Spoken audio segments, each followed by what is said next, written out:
Hey everyone, welcome to another deep dive. Today we're going to be looking at something that I think is super relevant to all of us, and that is relationships in the modern world. Ooh, that's a big one. Yeah, it is. And you know what got me thinking about this whole topic was I came across this really interesting interview with a guy named Yasser Al-Huzaimi. Okay. He's a certified relationship coach. And this interview was on an Arabic language podcast called Frunjan. And thankfully we have a translation thanks to Latifa El-Harbi. Awesome. Yeah.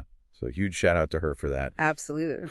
But in this conversation, Al-Huzaimi, he really digs deep into how we connect with each other, like literally in this world that is constantly changing. Right. Like it seems like every day there's a new app or a new trend or a new philosophy, like literally dictating how we're supposed to relate to each other. Yeah. And I don't know about you, but it can feel kind of overwhelming sometimes trying to keep up with it all. Oh, absolutely. Especially with all the noise out there. Right. And one of the things that really stood out to me in this interview was Al-Huzaimi's emphasis on the 4 pillars of strong relationships. Oh, that's interesting. What are those 4 pillars? Okay, so he starts by talking about the relationship with Allah, Okay. and then your relationship with yourself, Uh-huh. your relationship with others, Okay. and then the overall impact of spirituality is like the 4th pillar. I see. So it's not just about our interactions with other people. No, it's like this much bigger picture thing. Yeah. You know? Yeah, it makes sense. I mean, our relationship with ourselves was something bigger than ourselves. Right. That definitely shapes how we relate to everyone else. And he's coming at it from an Islamic perspective, obviously, because he's a Muslim. Right. But the ideas he presents, they really resonate on a human level, regardless of your personal beliefs. I think that's so important, especially when we're talking about something as universal as relationships. Yeah, I mean, we all crave connection. Mm. We all want to feel loved and understood. Mm. And so I think there's a lot we can learn from each other's traditions and perspectives. Absolutely. So let's dive into this first pillar, the relationship with Allah. Okay. And Al-Huzaimi is talking about how this relationship is all about finding a framework for morality and forgiveness. Okay, that makes sense. And ultimately, a sense of purpose that goes beyond just our own wants and needs.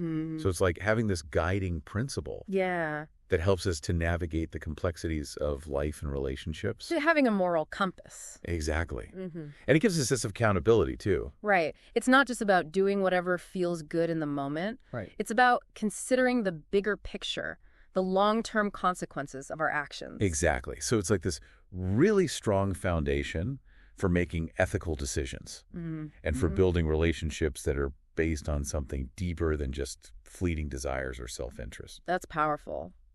But what about those of us who aren't particularly religious or who don't believe in a higher power? That's a great question. And this is where I think Al-Huzaimi's perspective gets really interesting. Okay, I'm intrigued. So he actually points out that even atheists, Oh, wow. yeah, even people who don't believe in God in moments of distress or when they're facing like life's big questions, they often look to something bigger than themselves. That's fascinating. Yeah, it's almost instinctive. Yeah. Like we're wired to seek meaning and purpose beyond the material world.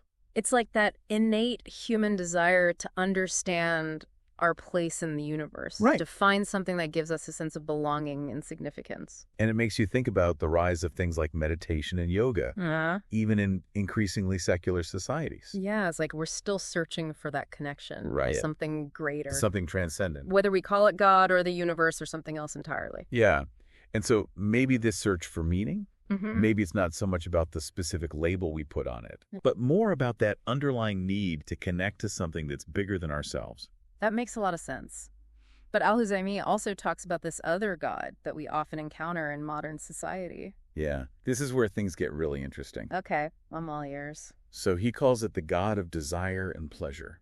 Ooh, that's a powerful image. I know, right? It really captures that feeling of constantly chasing after the next thing. That feeling of never being satisfied. Exactly. And it's like this never-ending cycle. Yeah, we're constantly bombarded with messages telling us that we need more. Right. We need to buy more stuff. We need to look a certain way. We need to achieve more success. And it's exhausting. Yeah, and ultimately unfulfilling. Because it's all based on external validation. Right. It's like we're constantly looking outside of ourselves for happiness. Instead of finding it within. And Al-Huzaimi argues that this constant pursuit of more, it can actually lead to a dehumanized view of ourselves and others. Oh, that's an interesting point.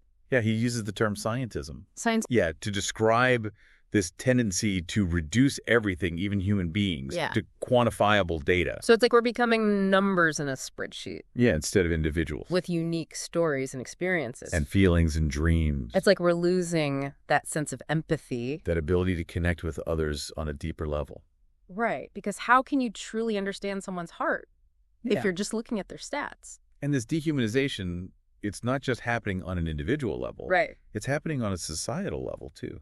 Or like how? Well, think about the way we interact with technology. Mm-hmm. Social media algorithms are constantly reducing us to data points, Yeah. to target us with ads or to curate our news feeds. And it's easy to forget that there are real people behind those profiles. Right. And I think this ties into Al-Huzaimi's point about the impact of materialism on relationships. Okay. Oh. So he's saying that when we're constantly focused on acquiring more stuff, Mm-hmm. the focus shifts to appearances. To what you have rather than who you are. Exactly. And he uses this really interesting example of extravagant weddings, Okay. where the emphasis is on the spectacle and the cost, Yeah. rather than the emotional and spiritual foundation of the marriage. Like the wedding becomes this big production, this performance for social media. Instead of a celebration of love and commitment. And it's sad because it's supposed to be about the couple, Right. about their journey together. And about the promises they're making to each other. I mean, think about it. Have you ever felt pressure to keep up with certain appearances or trends, maybe even in your own relationships? Oh, absolutely. Yeah.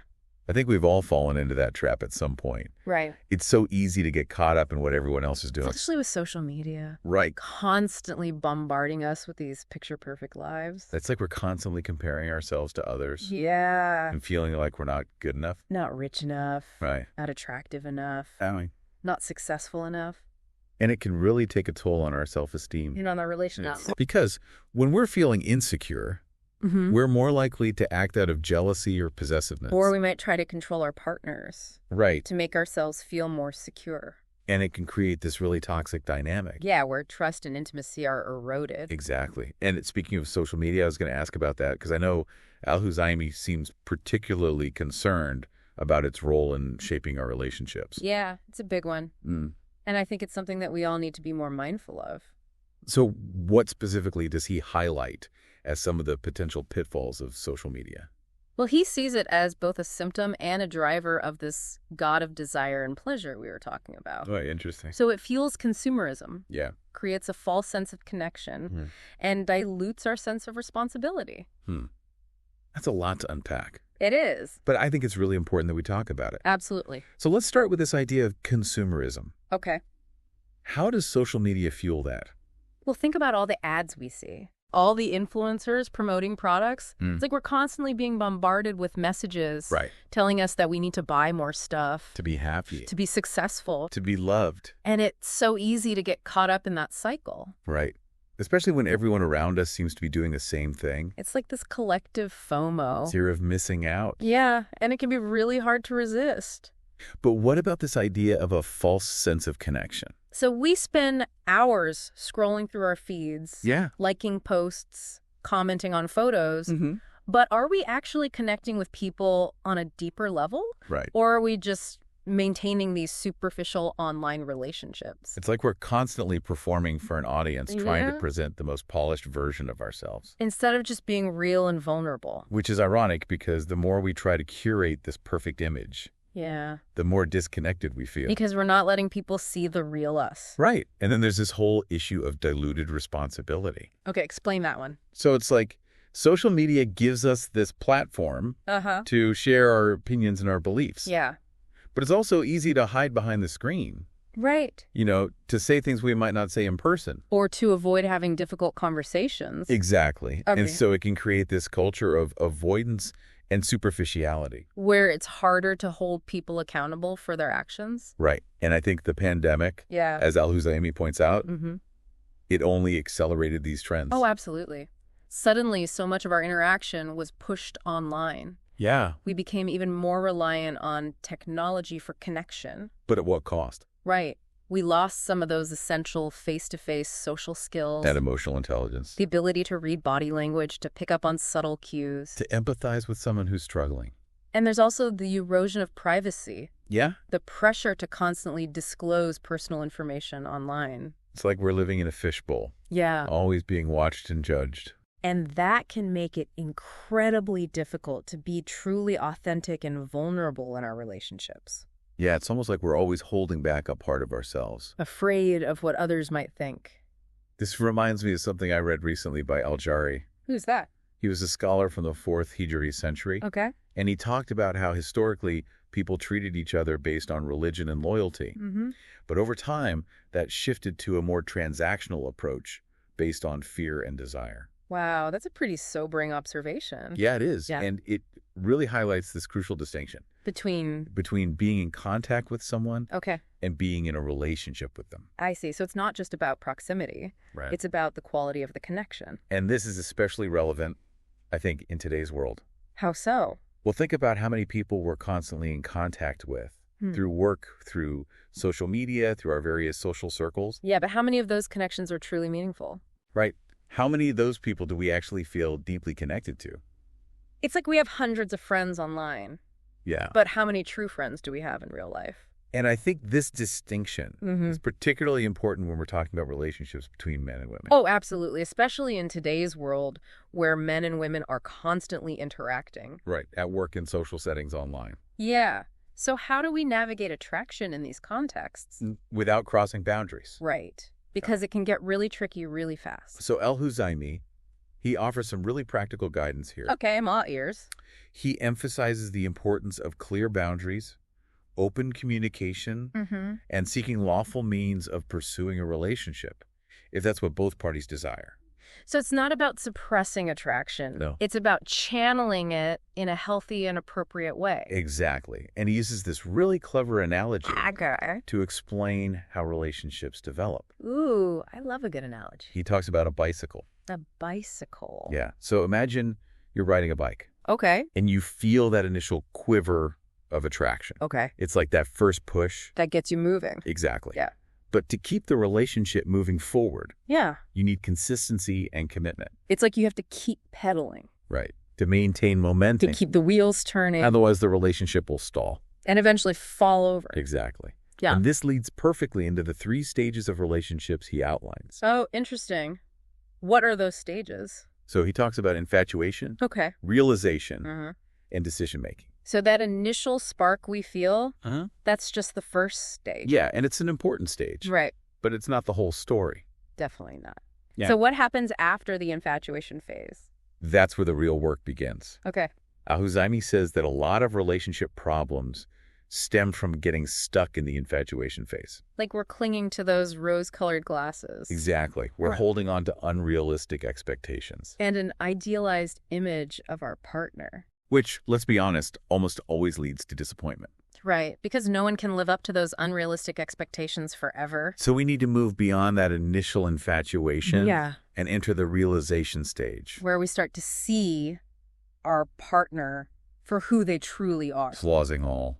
And this can be a really challenging transition. It can. Because it requires us to let go of that idealized image. Yeah. And to embrace the reality of who this person is. And that can be scary. It can. Because it means accepting their imperfections. Right. And acknowledging that they're not always going to meet our needs. But it's also an incredibly important step. Why is that? Because it's the foundation for mature love. Okay. According to Al-Huzaimi, mature love emerges from this realization stage. So it's about choosing to love someone. Yeah. Despite their imperfections. Not because of some idealized version of them. Exactly. It's about seeing the whole person. Right. And accepting them for who they are. And then comes the decision-making phase. Oh. This is where we have to decide if we want to commit to building a life with this person. Knowing that it won't always be easy. Right. There will be challenges. There will be disagreement. There will be times when we drive each other crazy. Yeah. But if we've truly moved through the realization stage, we're making this decision from a place of love and acceptance. Not from a place of infatuation or fantasy. Exactly. And that makes all the difference. That makes sense. So how do we get to that point of truly knowing someone? That's the million-dollar question, right? It is. And Al-Huzaimi, he talks about the importance of asking the right questions when getting to know a potential partner. What does he mean by that? He says it's about going beyond those surface-level questions. Like, what's your favorite color? Yeah, or what kind of music do you listen to? Right. Those questions, they're fine for small talk. Yeah. But they don't really tell you much about a person's character. Or their compatibility. Exactly. Yeah. So he's advocating for a more meaningful level of engagement, one that explores core values, beliefs, life goals. So it's about having those deeper, sometimes uncomfortable conversations that can really get to the heart of who someone is. And what they stand for. And what they want out of life. And this reminds me of something I read about the Prophet Muhammad. Okay. He actually advised women to appear in their everyday attire during premarital meetings. Oh, that's interesting. No filters allowed. Right. It's about promoting authenticity. In the very beginning. And avoiding deception. Exactly. It's about showing up as your true self. And allowing the other person to do the same. So you can really get to know each other. On a deeper level. So are there any specific questions that Al-Huzaimi suggests asking? He does give some examples. Okay, I'm all ears. So he talks about asking about their perception of the opposite gender. Okay. Their dreams and ambitions. Their relationship with a higher power. How they handle their finances, their work ethic, their sense of responsibility. These are the kinds of conversations that can really reveal whether you're truly compatible with someone. Exactly. And it reminds me of this concept of boredom in relationships. Ooh, okay. How does that tie in? So if you're not on the same page when it comes to values and goals, that initial spark is likely to fizzle out pretty quickly. Right. Because you're not growing together. It's challenging each other. You're not inspiring each other. We're just kind of existing in parallel. And that can be really unsatisfying in the long run. So shared values, ongoing growth. Right. A commitment to working through challenges together. Yeah. Those are the hallmarks of a truly lasting relationship. Absolutely. But here's the challenge. Okay. How do we as listeners navigate this complex landscape of relationships in a world that often pushes us towards superficiality and self-interest? It's a great question, and I think it's something that we all struggle with to some degree. Right. It can feel like a bit of a paradox. Yeah, we crave connection, but we're also afraid of vulnerability. We want to be loved, but we're also afraid of getting hurt. We're constantly bombarded with messages telling us to focus on ourselves. To prioritize our own needs. But at the same time, we're told that relationships are essential for happiness. So how do we reconcile those seemingly contradictory messages? It's tough, but I think Al-Huzaimi offers a really empowering perspective. Okay, I'm listening. He says to focus on what you can control. Okay. Your own actions and intentions. So it's not about trying to change other people or trying to force them to meet our needs. It's about taking responsibility for ourselves. Or our unhappiness. For our own choices. And for the way we treat others. Exactly. It's about showing up as our best selves. Yeah. Regardless of how others behave. And that can be really challenging. It can. Especially when we're feeling hurt or disappointed. But it's also incredibly liberating. Because it gives us back our power. It allows us to choose how we want to respond. Instead of reacting out of our pain or our insecurity. And it opens up the possibility for more authentic and fulfilling relationships. Even in a world that can feel pretty chaotic and unpredictable. I like that. Even in a world that can feel pretty chaotic and unpredictable. Because it reminds us that we're not helpless victims. We have a choice. We have agency. We have the power to create the kind of relationships we want. And it starts with us. With our own thoughts, our own actions, our own intentions. So powerful. It is. And it's a message that I think we all need to hear. I agree.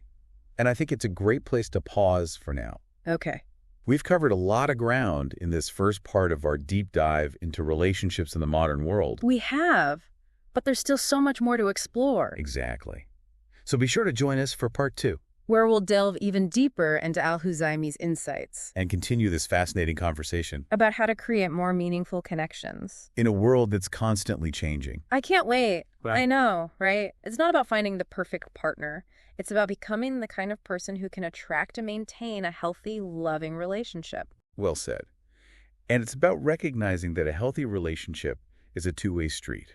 It's about finding someone who not only meets our needs, but who also allows us to meet their needs in a way that feels authentic and fulfilling for both parties. Absolutely. And this reminds me of something else Al-Huzaimi talks about. Okay. The importance of intentionality in our relationships. Oh, yeah, especially when it comes to attraction. Right. He reminds us that not every available person is attainable. That's deep. It is. And discerning between fleeting infatuation and genuine love That's crucial, especially in today's world where we're constantly bombarded with images and messages that can blur the lines between those two. It's so easy to get swept up in the excitement of a new connection. Yeah. But how do we know if it's the real deal? Or just a passing fancy. Right. And how do we navigate that, especially when cultural or religious beliefs come into play? That's a great question, and it's something that Al-Huzaimi addresses very directly. What does he say? He emphasizes the importance of seeking lawful means of pursuing a relationship. Okay. In the Islamic context, this means following specific guidelines. Okay. Like avoiding being alone with someone of the opposite gender, Mm-hmm. dressing modestly, and communicating in a straightforward and respectful manner. So it's about approaching relationships Yeah. with a sense of purpose and respect. Exactly. Not just impulsively jumping into something without considering the consequences. I like that. It's about being intentional and thoughtful. Mm-hmm. And this applies to all types of relationships, not just romantic ones. Right. Al-Huzaimi talks about the various kinds of relationships we navigate in life. Like what? He mentions living relationships, sick relationships, sickening relationships, dead relationships. Oh, wow. That's a lot of different types of relationships. It is. And he even talks about a tree relationship. A tree relationship. What's that? So it's a state of peaceful coexistence. Okay. Where there's no real connection, no passion, no conflict. So it's like being roommates. Kind of. He compares it to living in a house you're renting. Okay. You don't bother fixing anything because you know you'll be moving out eventually. I've definitely been in a few of those. Right. It's like you're going through the motions, Mm-hmm. but there's no real depth or intimacy. And it can be comfortable in the short term, Yeah. but ultimately it's unsatisfying. Right. Because we're not truly connecting. We're not fully showing up. And Al-Huzaimi argues that this lack of genuine connection, it goes against our very nature. Our fitra. Yeah. He references a beautiful verse from the Quran Okay. where Allah says, and of his signs, is that he created for you from yourselves mates that you may find tranquility in them. Wow, that's powerful. It is. And it really highlights that innate human need for companionship, For intimacy. for that deep sense of belonging and connection. And it makes you wonder how many of us are settling for those tree relationships. Ooh, good question. Those connections that are lacking in true depth and intimacy simply because we're afraid of being alone or because we don't believe we deserve anything better. It's a really important question to ask ourselves. It is. Because we all deserve to experience those deep, fulfilling connections. Absolutely. And this leads to another potentially challenging topic. Okay. Friendships between men and women. That's a big one. And I know it's something that a lot of people have strong opinions about. Al-Huzaimi seems to advise caution in this area, especially if there's any underlying attraction. So is he saying that men and women can't be friends? That's not exactly what he's saying. Okay. But he emphasizes the importance of clear boundaries and appropriate interactions between genders. Mm-hmm. So how do we navigate that? Especially in today's world where men and women work together, socialize together, even build strong platonic friendships. Right. It can be a gray area for sure. So where do we draw the line? Between friendly and flirty. Right. Between being supportive and being overly involved. That's where that discernment and intentionality comes in again. Okay, so how do we practically apply that? Well, Al-Huzaimi reminds us that being in contact with someone is different from being in a relationship with them. So those interactions in the workplace, for example, they're temporary, Right. restricted. And focused on a specific purpose. So we need to maintain a professional distance Yeah. and avoid those unnecessary personal entanglements that can complicate things. Because those types of interactions, Yeah. they don't have the same level of commitment or obligation. As a true friendship or a romantic relationship. Exactly. And if genuine attraction does develop, the honorable approach, according to Al-Huzaimi, Yeah. is to pursue a lawful path towards marriage. So no more lingering in the talking stage for months on end. He's not a fan of ambiguity. Yeah. He advocates for being upfront, respectful, and intentional in our interactions. I like that clarity and intentionality. Yeah, It can save a lot of heartache in the long run. absolutely. And speaking of avoiding heartache, Al-Huzaimi talks about the importance of asking the right questions when getting to know someone. Oh, yeah, this is a big one. He says those superficial questions like, what's your favorite color? Or what kind of music do you listen to? Yeah. They won't give you much insight into a person's character or compatibility. I've definitely been guilty of asking those kinds of questions. We all have. Yeah. It's easy to fall into that trap, especially in the early stages of dating. Right, because you're nervous, you're Yeah. trying to make a good impression. You want to come on too strong. But you're right, they don't really tell you much about the deeper stuff. Exactly. And Al-Huzaimi, he's advocating for a more meaningful level of engagement. Okay. One that explores those core values, beliefs, and life goals. So it's about having those deeper, sometimes uncomfortable conversations. Yeah. That can really get to the heart of who someone is. And what they stand for.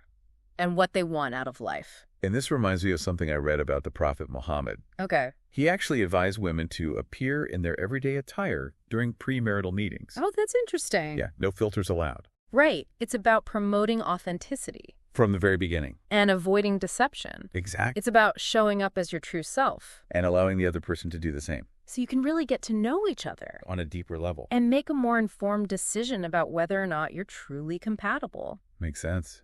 Huh. So are there any specific questions that Al-Huzaimi suggests asking? He does. He gives some great examples. Okay, like? Oh, he talks about asking about their perception of the opposite gender. Okay. Their dreams and ambitions, their relationship with a higher power, how they handle their finances, their work ethic, their sense of responsibility. Wow, those are some pretty deep questions. They are, but they're the kinds of questions that can really reveal whether you're truly compatible with someone.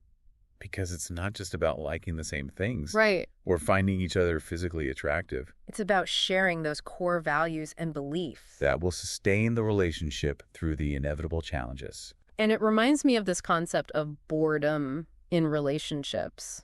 Ooh, okay. How does that tie in? So if you're not on the same page when it comes to values and goals, that initial spark is likely to fizzle out pretty quickly. Right. Because you're not growing together. You're not challenging each other. You're not inspiring each other. You're just kind of existing in parallel. And that can be really unsatisfying in the long run. Absolutely. Yeah. So shared values, ongoing growth. Right. A commitment to working through challenges together. Yeah. Those are the hallmarks of a truly lasting relationship. I think that's a great reminder for all of us to hear. It is. Because it's easy to get caught up in the excitement of a new relationship. Right. And to overlook those fundamental differences. That might cause problems down the road. Exactly. So it's important to be intentional, to ask those tough questions. And to really listen to the answers. Even if they're not what we want to hear. This has been such a rich and insightful conversation so far. It has, but we're not done yet. There's still more to unpack. Oh, yeah. We've only just scratched the surface of Al-Huzaimi's wisdom. So be sure to join us for part 3 of this deep dive, where we'll explore even more of his insights on relationships in the modern world. I can't wait. That's a great question. And it leads us to a really important distinction that Al-Huzaimi makes between having enemies and seeking them out. We shouldn't go looking for conflict, but differing viewpoints are a natural part of life. It's like they say, you can't please everyone. Right. And sometimes having enemies can actually be a sign that you're standing up for what you believe in. It means you're not afraid to be true to yourself. Exactly. Even the prophets, who are known for their good character and righteous conduct, they had enemies. Right. It's not about being disagreeable or argumentative. No, it's about having principles. And living by them. Even when it's not the popular or easy thing to do. So true. Yeah. But how do we handle those inevitable conflicts and hurt feelings? I know I tend to hold on to grudges, and it doesn't really do me any favors. I hear you. It's easy to get caught up in that cycle of resentment. But Al-Huzaimi, he offers a powerful analogy for holding on to grudges. Okay, what is it? He compares it to drinking poison. Ooh, that's intense. It is. Because it highlights how holding on to anger and resentment, it ultimately harms us more than anyone else. It's like we're the ones who end up feeling sick and bitter. Exactly. We're poisoning our own hearts and minds. But what's the antidote? How do we let go of those grudges and move forward? Forgiveness. Forgiveness. It's not always easy. Definitely not. But it's essential for our own well-being. Because it allows us to let go of that anger and resentment that's weighing us down. And it creates space for healing and growth. I'm starting to see a theme here with a lot of what Al-Huzaimi is saying. What's that? It's about taking responsibility for our own happiness, our own peace of mind, regardless of how others behave. Yes, absolutely. We can't control other people's actions, right, but we can control our own reactions. And that's incredibly empowering. It is. It gives us back our power. It's about choosing to focus on what we can control, rather than wasting our energy on things we can't. Beautifully said. And that brings us back to that idea of interpreting others' actions with generosity and understanding. Giving people the benefit of the doubt. Exactly. Al-Huzaimi encourages us to consider different perspectives, to recognize that we don't always know what's going on in someone else's life, Right. and to choose kindness whenever possible. So it's not about being naive or letting people walk all over us. No, it's about approaching situations with an open heart and a willingness to see the good in others. And he gives some really practical examples of how we can apply this in everyday situations. Like what? Well, what if you're driving and someone cuts you off? Okay. Instead of immediately assuming they're just a jerk. Yeah. What if you consider the possibility that they might be having a really bad day? Or that they're rushing to the hospital. It doesn't excuse their reckless driving, Right. but it allows you to choose a more compassionate response. And to avoid getting all worked up over something that's ultimately out of your control. Exactly. It's about choosing peace over anger, understanding over judgment. And that applies to so many different situations. Right. From dealing with a rude cashier to navigating a disagreement with a friend or family member. It's about recognizing that everyone is fighting their own battles and choosing to meet them with kindness whenever possible. I love that. Choosing to meet them with kindness whenever possible. And I think this ties in really nicely with that concept of the social number that we were talking about earlier. Oh, yeah. How does that fit in? Well, remember, it's that idea that our status and roles can change depending on the social context. Right. We're not always the same person in every situation. Exactly. So the way we treat someone might depend on whether we perceive them as having higher or lower social number than us. And that can lead to some pretty unhealthy dynamics. It can. But if we remember that everyone deserves to be treated with respect, regardless of their social standing, Or their perceived authority. then we can start to break down those And barriers. create more genuine connections. So true, Al-Huzaimi, he really emphasizes the importance of moral authority over any other type of authority. Because it's not about power or status. Right. It's about character. It's about integrity, kindness, compassion, And those are the qualities that truly command respect. regardless of your social standing or your achievements. And I think it's really important to remember that, especially in a world that often values superficiality and self-promotion. It's so easy to get caught up in that game It is. of trying to impress people Yeah. or to prove our worth, But true fulfillment comes from within. from living in alignment with our values. And from treating others with kindness and respect. Al-Huzaimi reminds us that we have a choice in how we manage our relationships. Yeah. If a connection is no longer serving us, it's okay to gracefully step back, We can reduce contact, reevaluate priorities. set healthy boundaries. It's not selfish to prioritize our own well-being, Right. even if it means disappointing someone else. It's actually an act of self-love. Because when we take care of ourselves, we're better able to show up for the people who truly matter. And to create relationships that are mutually fulfilling and supportive. So powerful. So much of what we've talked about today, Yeah. it comes back to that idea of intentionality.